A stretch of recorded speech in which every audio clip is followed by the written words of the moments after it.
there's one thing Fallout Season 2 understands better than almost any adaptation, it's this: nostalgia only works if it means something. The show doesn't just throw references on screen and hope fans clap because they recognize them. It plants them carefully. It builds emotion around them. It uses them to deepen character, theme, and history. And nowhere is that clearer than in the way Season 2 weaves in some of the most beloved and obscure elements from Fallout New Vegas and beyond. This isn't fan service for the sake of it. This is legacy. Let's start in Novac. When Lucy hides inside the open mouth of Dinky the T-Rex in The Innovator, it plays like a clever survival move. She's cornered, thinking quickly, using what's available. But for anyone who has spent time in New Vegas, that location hits differently.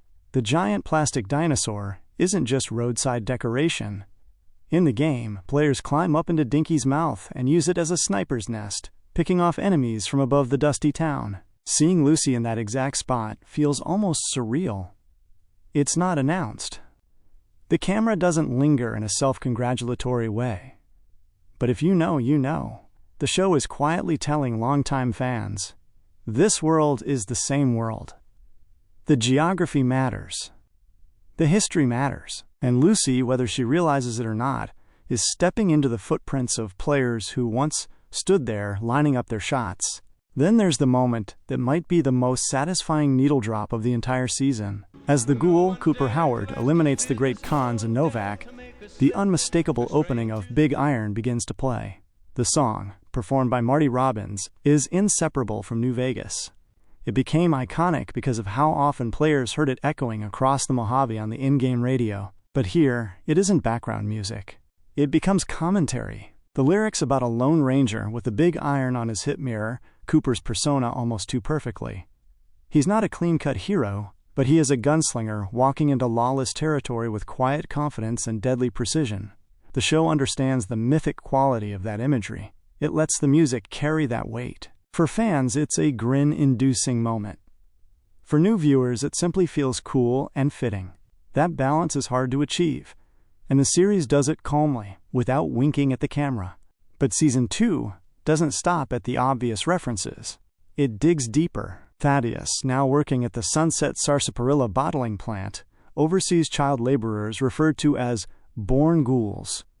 It's unsettling. The phrase alone feels wrong.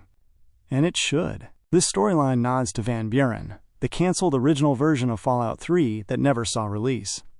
In that scrapped project, there were plans involving ghoul children, beings born into radiation-altered existence rather than transformed later in life. By incorporating born ghouls into the show, the writers are resurrecting a piece of Fallout history that never officially made it to players. It's a quiet act of restoration, a way of honoring ideas that were left behind when development changed hands. And it adds thematic weight. Children born into this ruined world don't remember the old one. They aren't mutated remnants of something better. They are products of the wasteland itself. That's a chilling thought. Then comes Victor. In The Profligate, the Ghoul encounters Victor, the friendly cowboy Securitron from New Vegas. Victor was once a guiding presence in the game, cheerful, polite, oddly comforting, despite being a floating robot armed to the teeth. In the show, the meeting carries implication. There's a sense that Victor and Cooper may have known each other before the bombs fell, back when Cooper was still a pre-war celebrity navigating Hollywood and political intrigue.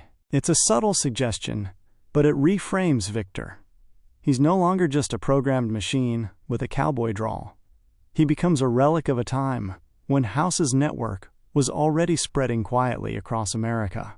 It hints that the surveillance state, the contingency plans, and the preservation projects were far more advanced than anyone realized. And speaking of secrets buried in the desert, Season 2 takes us to Area 51. The Brotherhood of Steel establishes a base there, and in a moment that feels both absurd and completely appropriate for Fallout, they discover a frozen alien stored in a refrigerator. This isn't random sci-fi indulgence. It's a layered nod to both New Vegas and the Fallout 3 expansion Mothership Zeta, where players encounter the extraterrestrial Zetans directly. Fallout has always flirted with pulpy 1950s alien paranoia. By placing a frozen alien inside Area 51, the show leans into that legacy.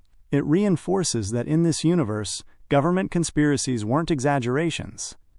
They were understatements. Meanwhile, before the destruction of Shady Sands, there's a small but eerie detail that might go unnoticed on first watch.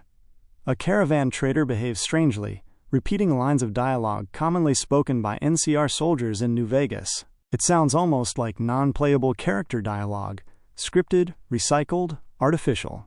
It's a clever meta reference.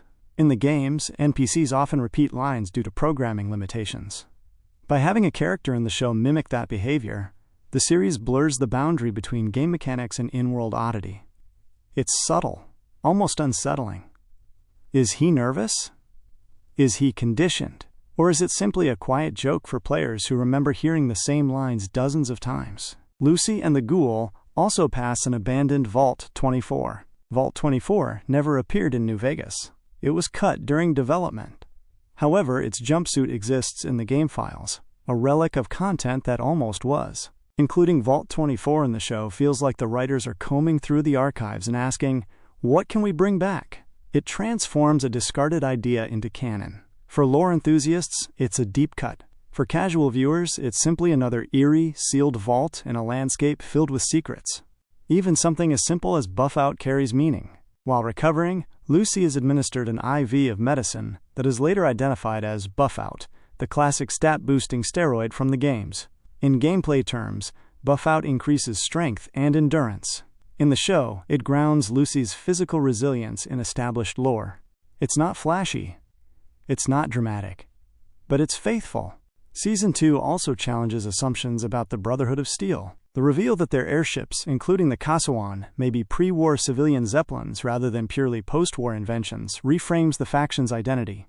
It suggests that the Brotherhood didn't build everything from scratch out of scrap and salvage. Some of their power may come from reclaimed luxury, from a world that once flew peacefully through the skies before turning its weapons inward. It's a small historical adjustment, but it adds texture. And then, in one of the boldest callbacks of the season, the show brings back Fisto. Yes, that Fisto, the infamous sex bot from New Vegas, makes a cameo appearance in The Wrangler. It would have been easy to ignore such an absurd character. Instead, the show embraces the weirdness that defines Fallout. Fisto's appearance is brief, almost casual, but it signals something important. This world contains darkness, tragedy, political corruption, and also ridiculous, uncomfortable humor. Fallout has always balanced those tones. Pretending otherwise would have flattened it. Taken together, these references form more than a checklist. They create continuity. They suggest that the events of New Vegas, the canceled dreams of Van Buren, the alien encounters of Fallout 3, and the broader mythology all coexist within the same narrative framework as Lucy and the Ghoul's journey. But more importantly, they serve character. Lucy hiding in Dinky's mouth isn't just a reference. It shows her adaptability. Big Iron, playing over Cooper's gunfight, reinforces his mythic loneliness. The Buren ghouls deepen the tragedy of generational fallout. Victor's presence hints at House's long game. The frozen alien underscores the scale of secrets buried before the war. Season 2 understands that a universe like Fallout survives because it feels layered, because it rewards those who pay attention. It doesn't shout its references. It lets them breathe, and that's why they work. There's a calm confidence in how the show handles its legacy. It trusts the audience. It trusts the world building. It doesn't panic and over-explain.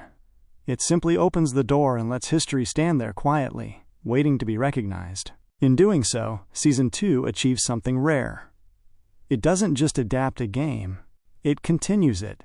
The wasteland Lucy walks through is the same wasteland players once explored. The songs still echo. The vaults still hide secrets. The robots still remember. And somewhere in the desert, high above Novac, there's still a plastic dinosaur with a sniper's nest in its mouth. Proof that even in a world reduced to ash, memory survives.